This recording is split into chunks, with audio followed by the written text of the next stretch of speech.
Oke guys, balik lagi di channel Lamayu. Hari ini gue udah kedatangan tamu spesial lagi nih. Halo, yang mau belajar tinju cocok banget nih. Hari ini gue kedatangan atlet nih. Kemarin gue ngidam nih pengen ngobrol sama atlet ya, karena kemarin kan pon tuh. Jadi gue punya pikiran kemarin kayaknya ngobrol sama atlet enak nih. Alhamdulillahnya hari ini gue udah kedatangan nih. Langsung aja deh, daripada kita bertele-tele, langsung aja kita ada ngobrol nih. Halo kak. Halo.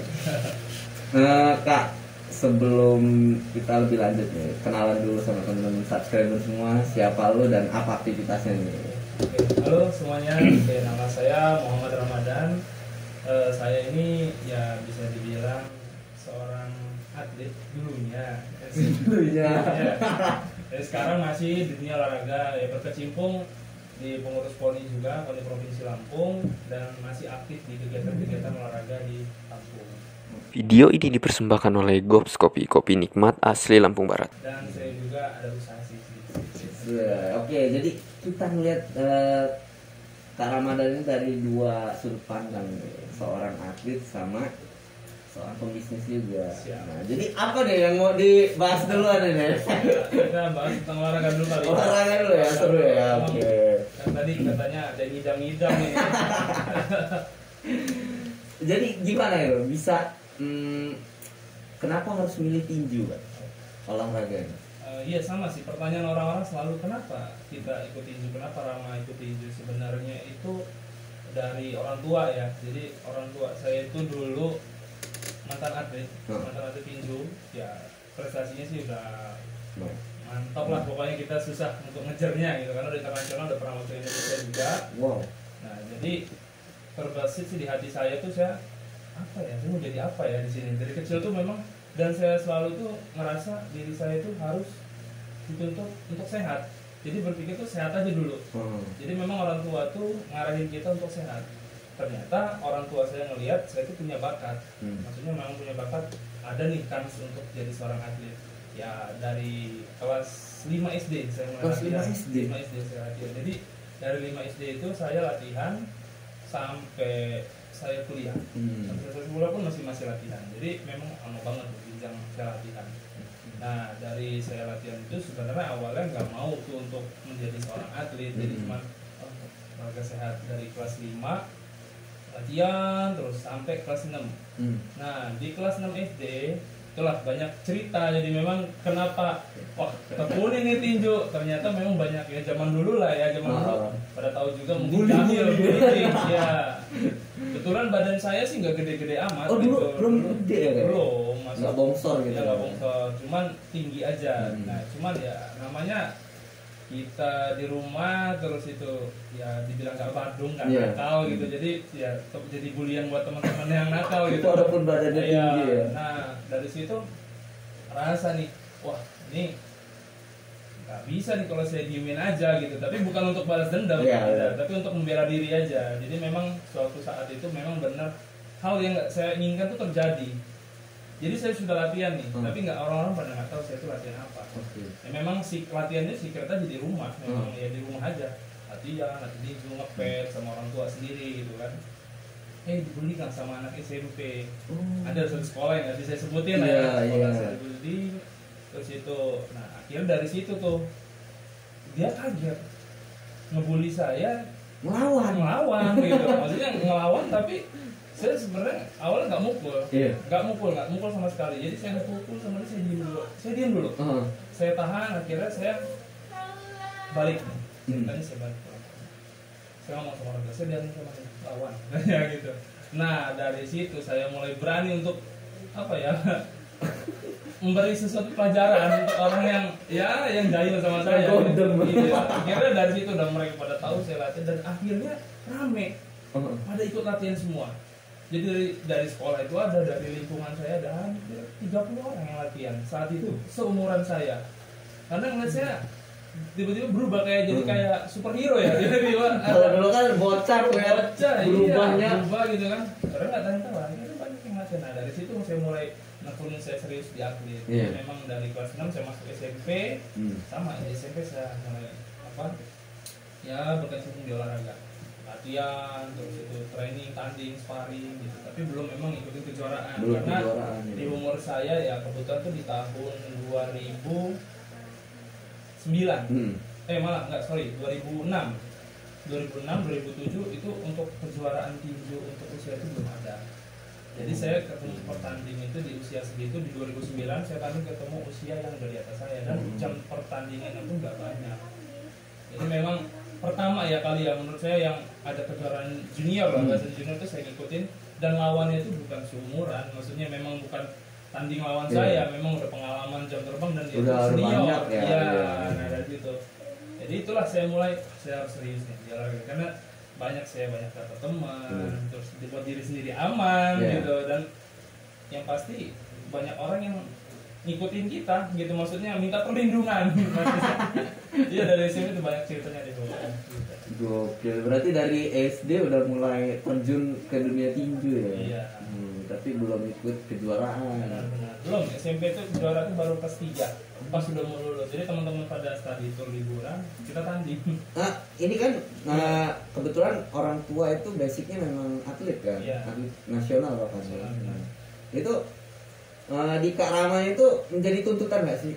Gua harus jadi tinju juga gitu. Ya kalau tuntutan sih enggak, orang tua juga memang nggak memaksakan, tapi dari kehendak kita, dari kemauan kita sama dari kemampuan. Jadi memang kalau kemampuannya memadai dan mencukupi, dia cocok, jadi kenapa enggak diarahin ke sana. Tapi kalau memang di saat itu saya tidak ada kemampuan atau tidak ada bakat yang terlihat, mungkin diarahkan ke yang lain. Gitu. Karena hobi saya banyak. Hobi saya itu bukan cuma olahraga, juga main bola, terus itu futsal. Tapi memang ditekunnya dalam tinju ini. Oke. Sejauh ini Kak, pengalaman yang paling pahit deh gitu, yang paling pahit selama bertinju gitu kan. Apa tuh? Pengalaman pahit itu jadi memang selama ini saya itu tinju itu mentok cuma sampai di kejurnas. Kejuaraan nasional. Paling tinggi ya kejuaraan nasional, cuman itu mentok. Jadi pas mau ikut PON ada aja halangan ya. Jadi dulu tuh pernah saya di 2012 itu namanya PON di PON Riau, kan ada prapon. Nah saya mau ikut itu. Jadi pemerintah tuh memang sudah mendedikasi saya untuk ikut PON. Jadi memang saya selalu disuplai sama pemerintah, jadi kebutuhan saya gitu, jadi seorang atlet dan kemampuan saya fisik pun ratanya sama atlet-atlet senior gitu. Saya punya kemampuan yang sama seperti itu. Jadi selalu ada suplai, namanya suplai vitamin segala macam dari pemerintah. Jadi memang kebutuhan saya itu terpenuhi untuk yang ya semacam itulah. Jadi saya latihan terus itu. Nah pas ada prapon, namanya kalau di olahraga itu sebelum kita masuk ke PON, olahraga nasional, itu adanya perannya dulu. Nah di prapon itu seleksi. Nah kebetulan di saat itu usia saya belum mencukupi, usia saya belum masuk gitu, jadi dilarang lah sama panitia PON. Jadi alasannya kenapa? Alasannya tulang kita yang masih muda sama yang dewasa itu berbahaya. Iya. Sehingganya bahaya untuk si atlet. Ya, karena udahlah masih muda, dan ikut PON yang akan datang aja. Nah di 2012 saya jadi nggak ikut di PON Riau. Padahal itu yang event pertama ya yang mau ikutin. Yang saya mau ikutin. Akhirnya saya latihan lagi masih terus latihan, ngikutin kejuaraan nasional, kejurpro, banyak kejuaraan saya ikutin. Ya alhamdulillah mulai terlihat itu saya mulai naik di prestasinya itu di 2014. Itu karena SMA. 2014 itu saya masuk kuliah. Kan 2013 saya kuliah. 2014 saya pas kuliahan itulah.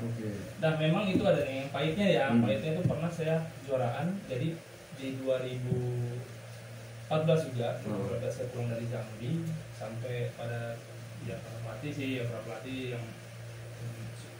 pelatih yang muda-muda, kamu saya ada, kamu istirahat aja. Iya, istirahat aja kamu, kata dia kayak gitu. Jadi atletnya kenapa? Dia bilang ya daripada ini lebih baik bantu ngelatih aja, jadi seorang pelatih. Waduh, kata saya, itu jadi motivasi saya tuh. Waduh, ini maksudnya ejekan atau sebagai motivasi untuk saya gitu.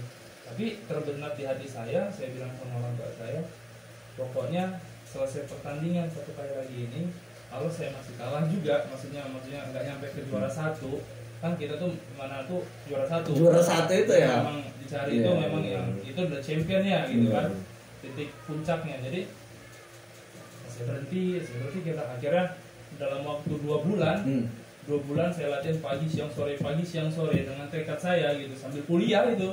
Jadi pagi sebelum berangkat kuliah saya latihan, siang jeda waktu istirahat kuliah saya latihan di Unila, di lapangan Unila di jalan pokoknya. Terus itu sore latihan lagi. Itu selama 2 bulan saya kejar untuk kejuaraan di Palembang. Iya. Di Pusri. Di Pusri ya? Iya, Pusri. Namanya itu pertandingan Pusri Cup di sana. Dan memang sampai sana di lelahnya mendapatkan tekanan lagi. Tekanan seperti apa? Ya lawan-lawan menganggap saya itu remeh. Karena saya itu tadi badan saya belum yang besar ya. Ya, tapi itu akhirnya ketemu lawan begitu, ya macam-macam. Ada bilang lawannya ini gampang, lawannya mudah. Malah diremehin ya. Sebelum lagi timbang penimbangan umum itu, lagi penimbangan. Sabar kata saya. Kita mungkin aja di atas ring, kata saya gitu kan. Akhirnya dilawannya benar. Lawan itu dari saya babak penyisihan, semifinal sampai final pukul lawan semua. Termasuk yang remehin itu? Iya, benar. Pukul KO semua. Jadi satu ronde. Sampai di final pun 1 ronde. Itu di Pusrika pertama itu. Itu juara 1 berarti? Juara 1. Nah, pulang dari itu baru ya itu tadi wawancara ini segala macam. Jadi tambah semangat lagi ya. Jadi, wah, ini semangat lagi nih, kita harus bela Lampung sampai kejuaraan nasional, bahkan sampai di PON gitu. Jadi itu motivasi saya lagi gitu supaya bangkit lah bahasanya. Biasa sih ya sebenarnya kalau kita ini memang harus membuktikan dulu ya, baru dipandang. Iya, begitulah. Kayak usaha lah. Kalau usaha belum sukses, kita mau ngomong sebagus apapun tetap dianggap kentut. Tetap sebelah mata. Nah, makanya itu ya jadi motivasi juga lah ya. Ya benar. Ya, kalau nggak saya dapat hal seperti itu mungkin nggak ada semangat. Mungkin saya latihan semangat, tapi cuman memang yang benar-benar full akhirnya kalau misalnya counter attack gitu, semangat yang luar biasa gitu. Nah itu baru, itu di saat itu. Nggak sampai kejadian di Pusri Cup 2 itu ada kejadian lucu sih sebenarnya. Apa itu? Hilang semua lawan saya di sana. Pada naik kelas, turun kelas, baru itu saya ngerasain ditakutin. Hilang lawan yang di Pusri Cup kedua itu di 2016, 2 tahun kemudian ada kejuaraan lagi di sana di Palembang. Hilang semua lawan. Ini ngilang di orang nurunin badan ya. Ya menghindari saya gitu. Jadi Rama itu nggak dari Lampung, Rama itu nggak dari Lampung. Itu jadi wow. Sampai excited diri sendiri gitu. Kebanggaan lah. Ya bangga tapi tidak menjadi kesombongan. Jadi tetap istiqomah lah bahasanya. Biasa aja gitu. Cuma kaget aja gitu. Saya wah lawan-lawan ini kemana? Saya sampai saya nggak satu kelas sama sekali. Enggak, saya ngindarin kamu aja. Waduh, saya sebenarnya sih nggak jadi masalah gitu kan. Namanya pertandingan itu ada menang ada kalah. Toh kita nggak tahu namanya keberuntungan. Satu keberuntungan juga kita nggak tahu di atas ring itu bisa terjadi keberuntungan itu banyak terjadi. Nah, itulah. Jadi memang dari situlah saya di 2016 itu sekarang mulailah ada persiapan PON. Nah jadi PON di Jawa Barat. PON di Jawa Barat itu yang buat saya itu nanti prapon. Nah prapon itu saya kejuaraan di Batam. Nah itu yang membuat hati saya itu yang nggak diduga-duga gitu loh. Shock dalam artian itu shocknya tuh kaget. Wah kok saya bisa kalah. Padahal di ronde 1 saya menang. Kenapa kalahnya? Kalau mau tahu kenapa tuh? Ditandu. Padahal nggak boleh. Cuman wasit tidak melihat. Terus itu juga. Tapi kan ada buktinya. Iya. Hidungnya pecah. Iya, hidungnya pecah. Tapi wasit tidak melihat itu karena pukulan atau tandukan. Oh, gitu. Kalau di bola itu ada VAR namanya. Iya. Nah kalau di tinju ada nggak sih? Ada. Tapi jatuhnya kalau misalkan lawan di diskualifikasi. Iya. Ini secara itu peraturan ya. Di diskualifikasi di ronde 1, saya menang. Dan saya juga kalau mau diperpanjang hidung saya tidak bisa kembali lagi, perdarahannya masih. Jadi memang 4 hari dari ketanduk itu 4 hari saya karena masih pertama. Saya kalau orang bilang itu pecah perawannya. Ya, pertama kali. Jadi memang pertama kali kena. Jadi memang 4 hari itu belum masih darah masih muncul dari hidung saya. Dan itu pun menjadi sesuatu yang buat saya itulah padahal lagi golden egg Lagi, ya. iya. Golden egg Masa-masa emasnya gitu ya. ya. Masih semangatnya luar Digeber, biasa, gitu. geber gitu kan. Nah, cuma itu tadi kita nggak bisa memprediksikan gitu kan apa yang terjadi di pada diri kita. Iya. Dan akhirnya dia lawan pun Dia yang minta menang. maaf. Oh, dia minta sama. maaf, Oke. minta maaf. Dia bilang memang yang saya lawan itu ya seorang senior juga sih, senior memang dia pernah juara SEA Games juga gitu. Mungkin dia terbawa emosi atau apa, tidak sengaja saya juga tidak tahu. Jadi memang saat itu saya baru masih muda, mungkin tidak mau kalah atau apa, saya tidak paham lah seperti itu. Cuman melihat kondisinya mungkin seperti itu, dia nggak mau kalah lah dari situ. Iyalah pasti. Nah, tapi ya itu menjadi apa ya, dari diri saya itu jadi bom ya, bom untuk saya, jadi hilang semangat yang fightingnya saya itu. Dari itu saya vakum, dia itu sambil ngurusin saya kuliah segala macam, dia cuma ikut kejuaraan-kejuaraan yang ada aja. Nanti yang lokal-lokal ya. Lokal aja. Jadi yang memang kayak kejurnas saya waktu diajaki juga, ikut lagi, cuma udah nggak ada semangat, jadi memang fokus ke kuliah aja. Berarti sampai sekarang Kak Rama belum pernah ikut PON? Ya PON belum. Sampai sekarang.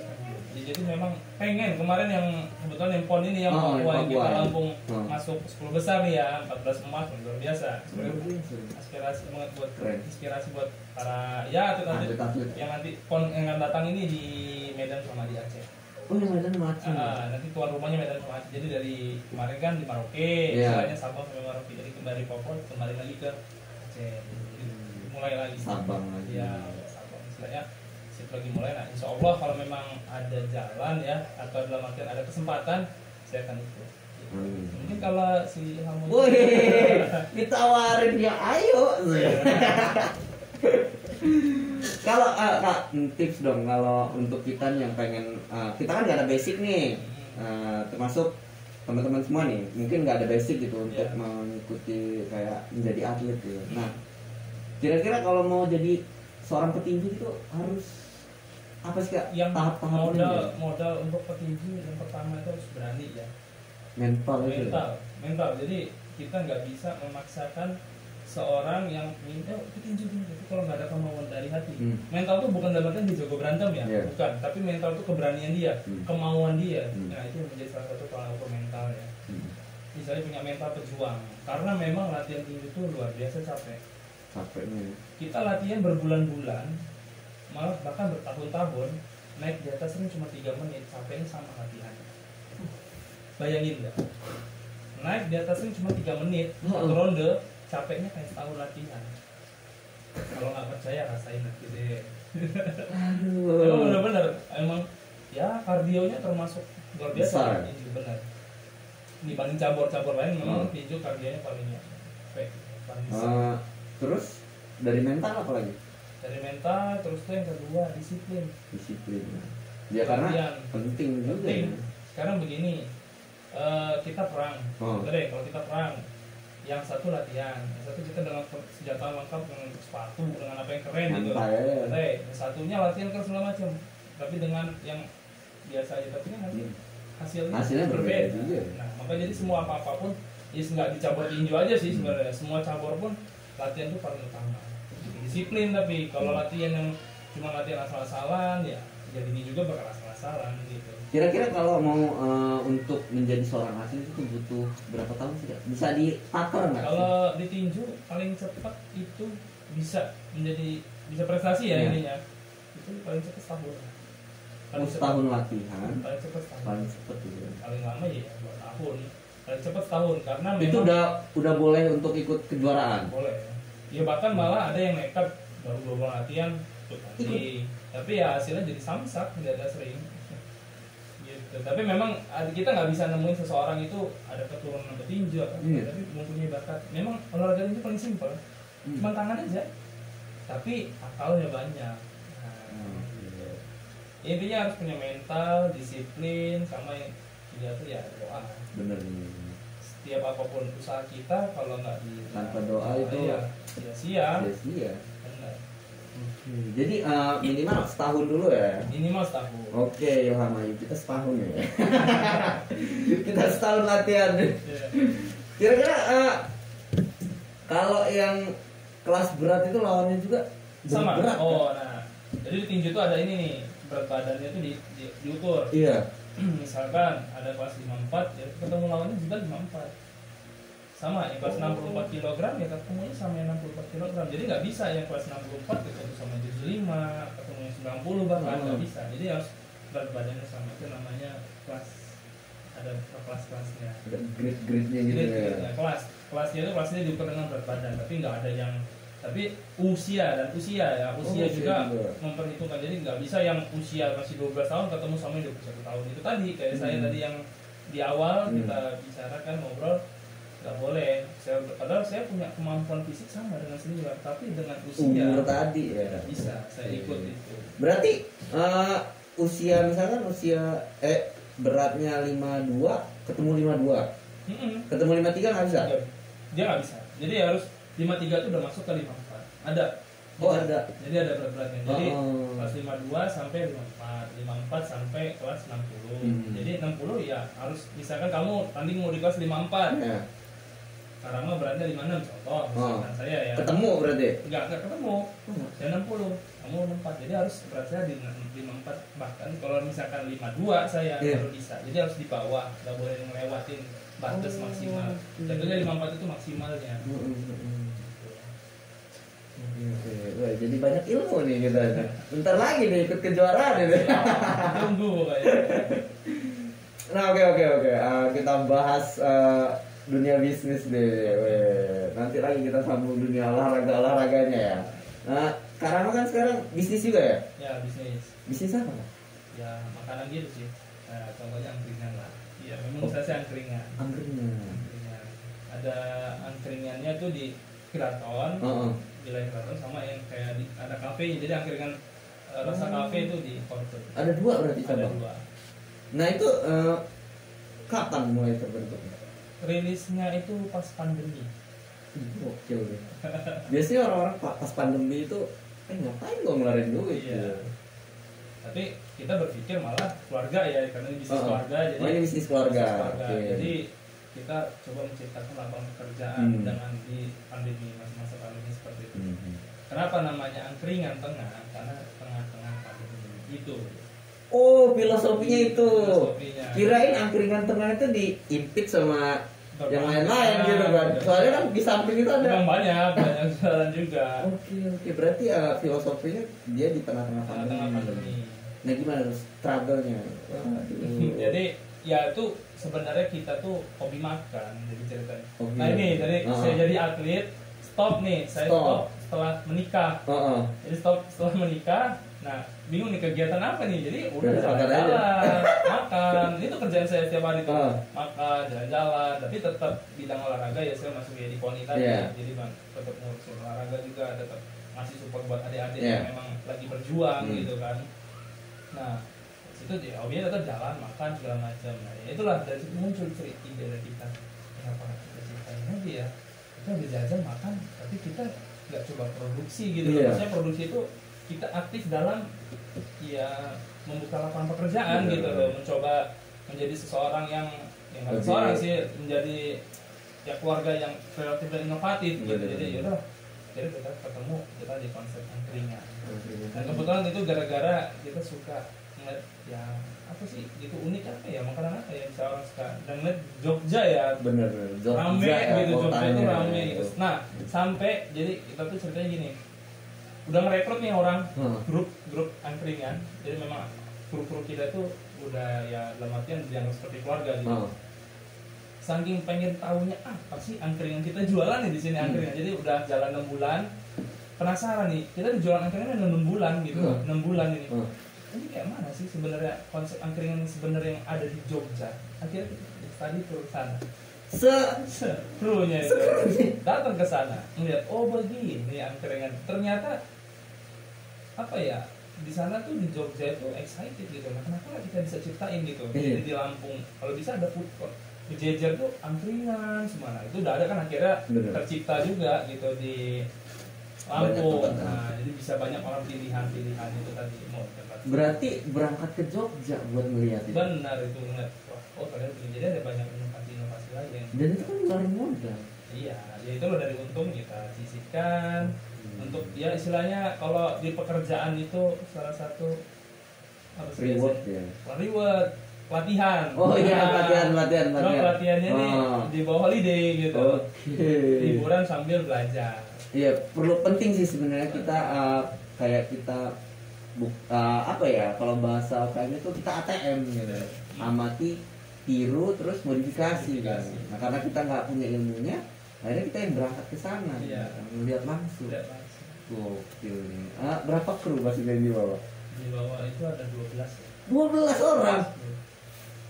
Hal itu Kak. 12 kru ya. Ininya lah. Bareng-bareng lah ya, biasa. Berarti